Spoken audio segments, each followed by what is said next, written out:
وَإِذَا سَأَلَكَ عِبَادِي عَنِّي فَإِنِّي قَرِيبٌ أُجِيبُ دَعْوَةَ الدَّاعِ إِذَا دَعَانِ.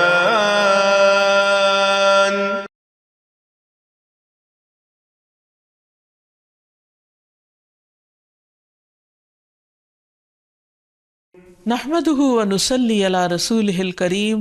اما بعد فاعوذ بالله من الشيطان الرجيم بسم الله الرحمن الرحيم رب اشرح لي صدري ويسر لي امري واحلل عقدة من لساني يفقهوا قولي. ناظرین، پروگرام دعا کیجئے کے ساتھ آپ کی خدمت میں حاضر ہے. آج ہم انشاءاللہ جان و مال کی حفاظت کی دعاؤں سے متعلق آپ سے گفتگو کریں گے. جان و مال ہر ایک کو عزیز ہوتا ہے اور انسان اپنی پوری کوشش کے ساتھ اس کو پروٹیکٹ کرنے کی بھی کوشش کرتا ہے، لیکن جب تک اللہ کی مدد حاصل نہ ہو انسان بے بس ہوتا ہے. اور ویسے بھی اللہ سبحانہ وتعالیٰ کو بندوں کا دعا کرنا پسند ہے. اللہ تعالیٰ فرماتے ہیں وَقَالَ رَبُّكُمُ ادْعُونِي أَسْتَجِبْ لَكُمْ، تمہارا رب فرماتا ہے کہ مجھ سے مانگو، میں تمہاری دعا قبول کروں گا. اور جو نہیں مانگتے، جو اس سے مانگنے سے تکبر کرتے ہیں، ان الذین یستکبرون عن عبادتی سیدخلون جہنم داخرین، جو میری عبادت یعنی دعا، یہاں عبادت دعا کے معنوں میں، جو میری عبادت سے تکبر کرتے ہیں یعنی اللہ تعالیٰ کے آگے جھکتے نہیں، اللہ کے آگے ہاتھ نہیں پھیلاتے، تو وہ عنقریب ذلیل ہو کر جہنم میں داخل ہوں گے. تو گویا دعا جہاں افضل عبادت ہے وہاں پر دعا نہ کرنا، اللہ تعالیٰ سے ناراض ہونا اور اللہ تعالیٰ سے منہ موڑنا، یہ تکبر کی علامتیں ہیں جو بالآخر انسان کی ذلت کا سبب ہے. اور پھر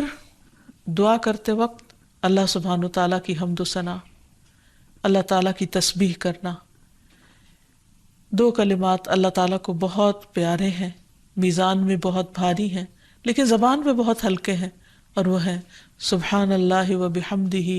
سبحان اللہ العظیم. انسان کئی بار ان کلمات کا ورد کرے، اس کے بعد درود شریف پڑھے، اور پھر اللہ تعالیٰ سے جو بھی اس کی حاجت ہے یا اپنے جان مال کے بارے میں جس قسم کا بھی خوف اس کو لاحق ہے وہ اپنے رب کے سامنے عرض کرے اور اس سے حفاظت کی دعا کرے، تو اللہ تعالیٰ اس کو محفوظ کر دے گا انشاءاللہ. جہاں تک جان و مال کی حرمت کا تعلق ہے تو اس بارے میں ہمارے دین نے بہت واضح ہدایات دے رکھی ہیں. رسول اللہ صلی اللہ علیہ وسلم نے فرمایا ایک مسلمان کی ہر چیز دوسرے مسلمان پر حرام ہے، اس کا خون اور اس کا مال اور اس کی عزت و آبرو، کہ انسان اس کو کوئی نقصان پہنچائے یا داغدار کرے. حجۃ الوداع کے موقع پر نبی صلی اللہ علیہ وسلم ہزاروں لوگوں کے بیچ میں ان سے پوچھتے ہیں کہ لوگوں بتاؤ آج کون سا دن ہے، یہ کون سا شہر ہے اور آج کون سا مہینہ ہے. تو نبی صلی اللہ علیہ وسلم نے فرمایا یہ حرمت والا دن ہے، حرمت والا مہینہ ہے اور حرمت والا شہر ہے، لیکن یاد رکھو کہ بے شک اللہ نے تمہارے خون، تمہارے مال اور تمہاری عزتیں آپس میں تمہارے لیے اسی طرح حرام کر دی ہیں جیسے تمہارے اس دن، تمہارے اس مہینے، تمہارے اس شہر کی حرمت ہے. سوچئے اگر ہمارا رویہ دوسرے مومنوں کے ساتھ ایسا ہی ہو جائے جیسے ہمارا ان مقدس مقامات کے ساتھ ہے، تو پھر ہمارے آپس کے معاملات کس قدر خوشگوار ہو سکتے ہیں. ایک اور موقع پر نبی صلی اللہ علیہ وسلم نے مومن کی حرمت کعبے کی حرمت سے 3 گنا زیادہ بتائی. عبداللہ بن عباس فرماتے ہیں کہ رسول اللہ صلی اللہ علیہ وسلم نے کعبہ کی طرف دیکھا اور فرمایا اے گھر تجھے مرحبا ہو، ویلکم، تو کتنا عظیم ہے، تیری حرمت کتنی عظیم ہے، لیکن ایک مومن کی حرمت اللہ کے ہاں تیری حرمت سے زیادہ عظیم تر ہے. یعنی اس جگہ کو اللہ نے بے شک اپنا گھر قرار دیا لیکن مومن کی عزت کو اس سے بھی زیادہ اہم قرار دیا. بے شک اللہ نے تیری ایک چیز حرام کی اور مومن کی 3 چیزیں حرام کی، اس کا خون، اس کا مال اور یہ کہ اس کے بارے میں برا گمان کیا جائے. یعنی کہاں یہ کہ اس کے خلاف بدزبانی کی جائے، تہمت یا الزام تراشی کی جائے، اس کے بارے میں برا سوچنا بھی اس کی عزت کے منافی ہے. پھر اسی طرح جہاں تک مومن کی جان کی حرمت کا تعلق ہے تو رسول اللہ صلی اللہ علیہ وسلم نے فرمایا اگر تمام آسمانوں اور زمین والے کسی مومن کے قتل میں شریک ہوں تو اللہ تعالیٰ ان سب کو جہنم میں دھکیل دے گا. یعنی اللہ سبحانہ وتعالیٰ کے نزدیک ایک مومن کی جان اتنی قیمتی ہے. اسی طرح آپ صلی اللہ علیہ وسلم نے یہ بھی فرمایا کہ اس ذات کی قسم جس کے قبضے میں میری جان ہے، مومن کا قتل کرنا اللہ کے نزدیک تمام دنیا کے تباہ ہونے سے زیادہ ہے. یعنی پوری دنیا کا زوال ایک طرف اور ایک مومن کی جان لینا ایک طرف. یعنی اللہ سبحانہ تعالیٰ پھر ایسے شخص کو کیسے چھوڑے گا، کیسے معاف کرے گا جو اتنی بڑی حرمت کو پامال کر دے. ایسا شخص اللہ کے ہاں انتہائی مبغوض اور ناپسندیدہ ہے جو کسی کی جان لینا حق. اور پھر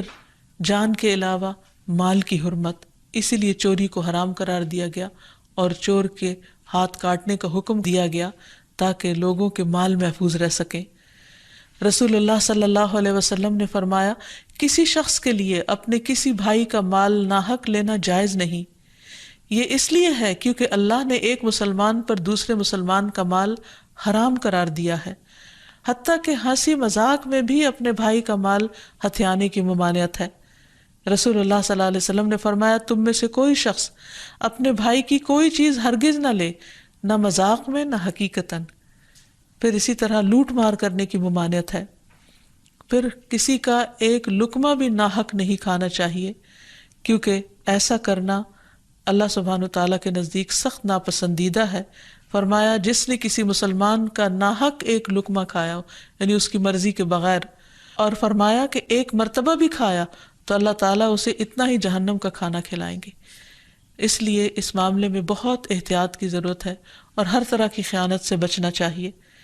آپ صلی اللہ علیہ وسلم نے فرمایا مسلمان کی گمشدہ چیز آگ کی لپٹ ہوتی، یعنی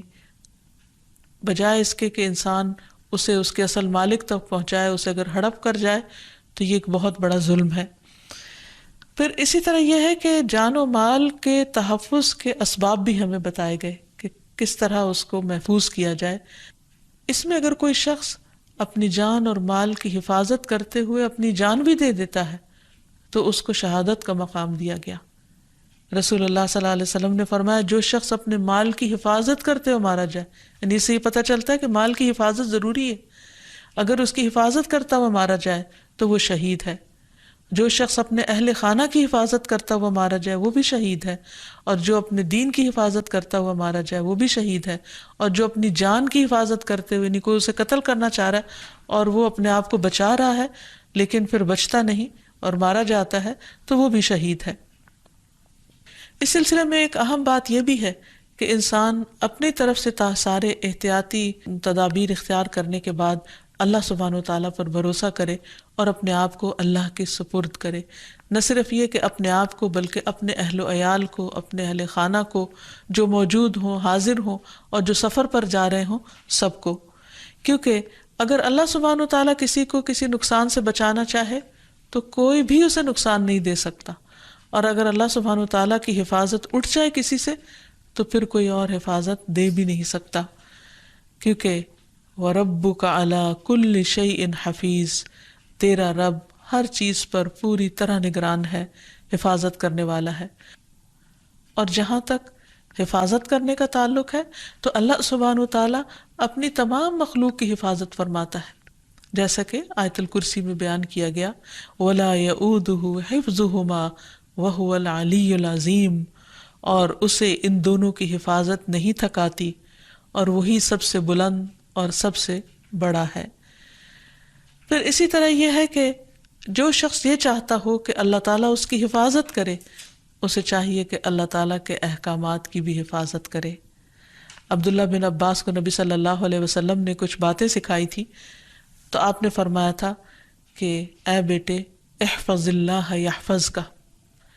تم اللہ کی حفاظت کرو، یعنی اللہ تعالیٰ کے احکامات کی، حدود کی حفاظت کرو تو اللہ سبحانہ وتعالیٰ تمہاری حفاظت فرمائے گا. پھر اسی طرح یہ ہے کہ اللہ تعالیٰ کی حفاظت کے علاوہ انسان کو خود بھی ایسے اسباب اختیار کرنے چاہیے کہ جس سے اس کے مال اور جان کی حفاظت ہو. پھر اسی طرح ایک دوسرے کے مال کی حفاظت بھی کرنی چاہیے. نبی صلی اللہ علیہ وسلم نے فرمایا مومن مومن کے لیے آئینہ ہے اور مومن مومن کا بھائی ہے، وہ اس سے اس کے نقصان کو روکتا ہے، اس کی پیٹھ پیچھے اس کا دفاع کرتا ہے۔ پھر آپ دیکھیے کہ مومن کی تو پہچان ہی یہ ہے کہ اس کے ہاتھ اور زبان سے دوسرے مومن محفوظ ہوتے ہیں، تو اس لیے انسان اپنے ایمان کی حفاظت کے لیے دوسرے کی جان و مال کی حفاظت کرے، اس کی عزت و آبرو کی حفاظت کرے، اور اپنی عزت و آبرو کی حفاظت کرنا اور جان و مال کی حفاظت کرنا توکل کے منافی نہیں ہے۔ یعنی اس میں یہ نہیں آتا کہ انسان کو اللہ پہ بھروسہ نہیں اس لیے وہ خود اپنی حفاظت کر رہا ہے، دونوں چیزیں ضروری ہیں۔ یہاں ایک بات یہ بھی یاد رہے کہ اپنی جان اور مال کی حفاظت کرنا توکل کے منافی نہیں ہے۔ انسان اللہ تعالیٰ سے دعا بھی کرے،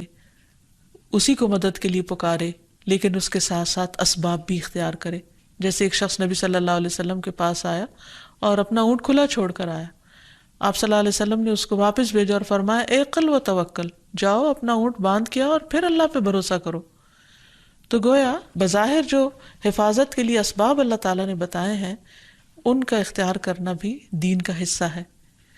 پھر ہم دیکھتے ہیں کہ اللہ سبحانہ و تعالیٰ نے قرآن مجید میں ہمیں انبیاء علیہ السلام کی سیرت سے بھی بہت سی باتیں سکھائی ہیں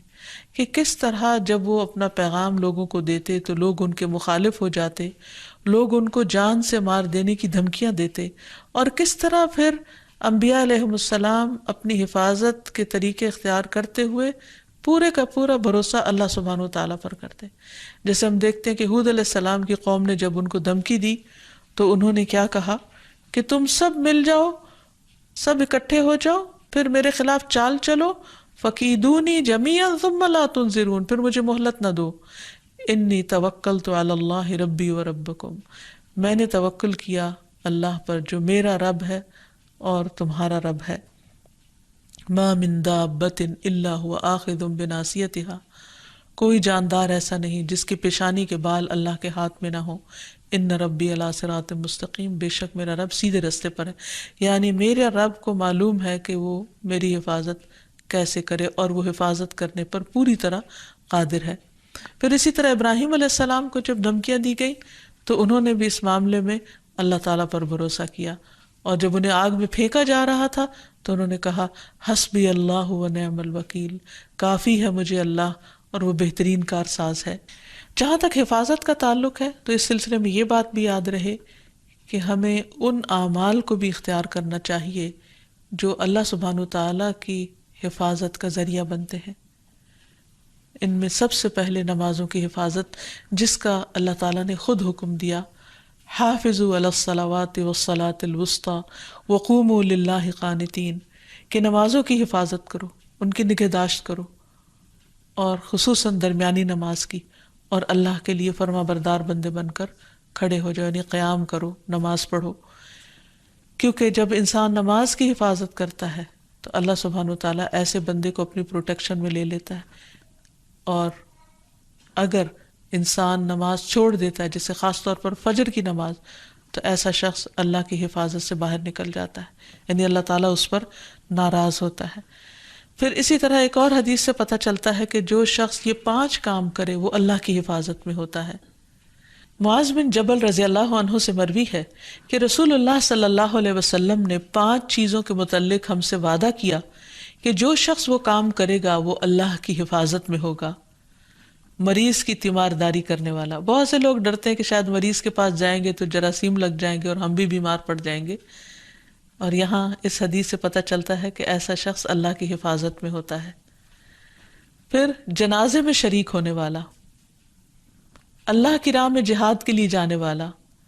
امام کے پاس جا کر اس کی عزت و احترام کرنے والا، یا وہ آدمی جو اپنے گھر میں بیٹھ جائے کہ لوگ اس کی اذیتوں سے محفوظ رہیں اور وہ لوگوں کی اذیت سے محفوظ رہے، یعنی غیر ضروری طور پر سوشلائز کرنے سے پرہیز کرنا تاکہ دوسروں کو تکلیف نہ ہو، خصوصاً اگر انسان کو اپنے ٹیمپرامنٹ کا پتہ ہو کہ بہت غصہ آتا ہے یا وہ کنٹرول نہیں کر پاتا۔ پھر اسی طرح یہ ہے کہ ہمیں اپنے آپ کو اور باقی لوگوں کو اللہ کی حفاظت میں دے دینا چاہیے۔ مسافر کو خاص طور پر رخصت کرتے وقت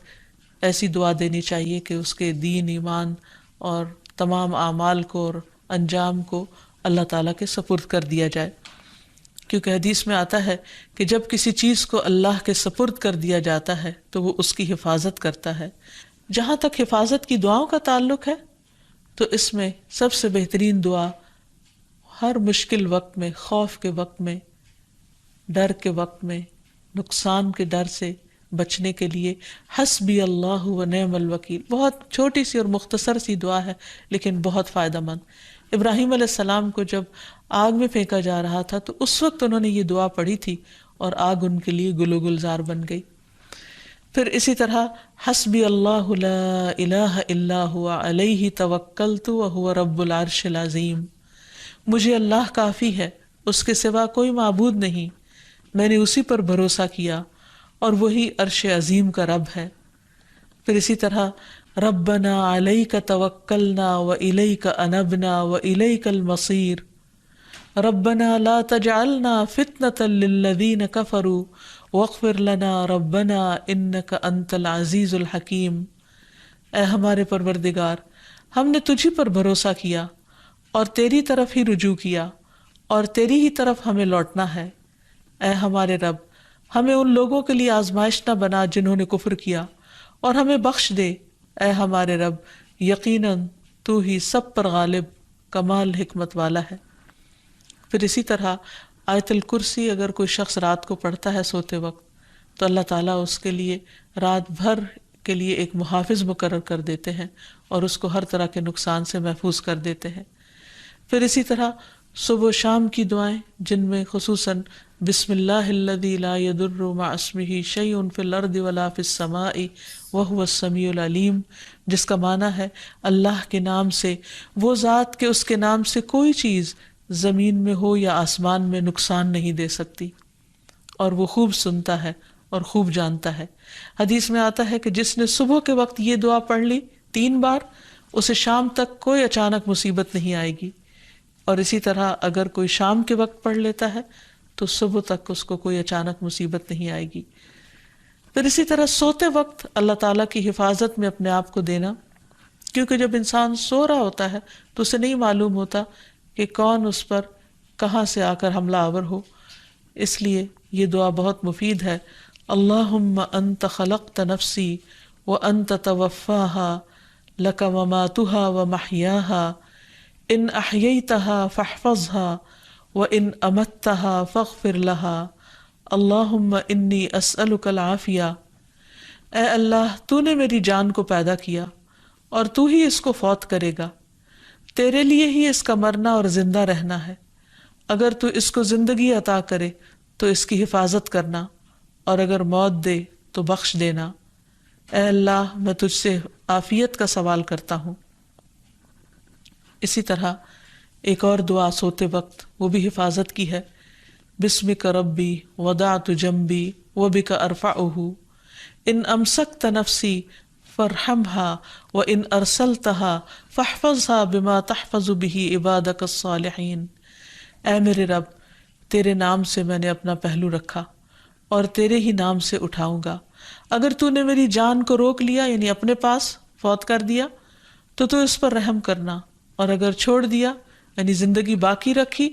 تو تو اس کی حفاظت کرنا جس طرح تو صالح بندوں کی حفاظت کرتا ہے۔ اور پھر سفر کرتے وقت انسان اگر کسی بھی بستی میں اترے یا کہیں پر بھی رکے اور یہ دعا پڑھے تو وہ محفوظ رہے گا۔ نبی صلی اللہ علیہ وسلم نے ہی یہ دعا سکھائی ہے، اعوذ بکلمات اللہ التامات من شر ما خلق، اور 3 دفعہ اگر انسان یہ پڑھ لیتا ہے تو ہر طرح کے شر سے محفوظ ہو جاتا ہے۔ اس کا مطلب ہے میں پناہ مانگتا ہوں اللہ کے تمام کلمات کے ساتھ ہر اس چیز کے شر سے جو اس نے پیدا کی۔ تو اللہ تعالیٰ سے دعا ہے کہ وہ ہم سب کے جان و مال کی حفاظت کرے اور ہمیں ہر طرح کے شر سے محفوظ رکھے۔ وآخر دعوانا ان الحمد للہ رب العالمین۔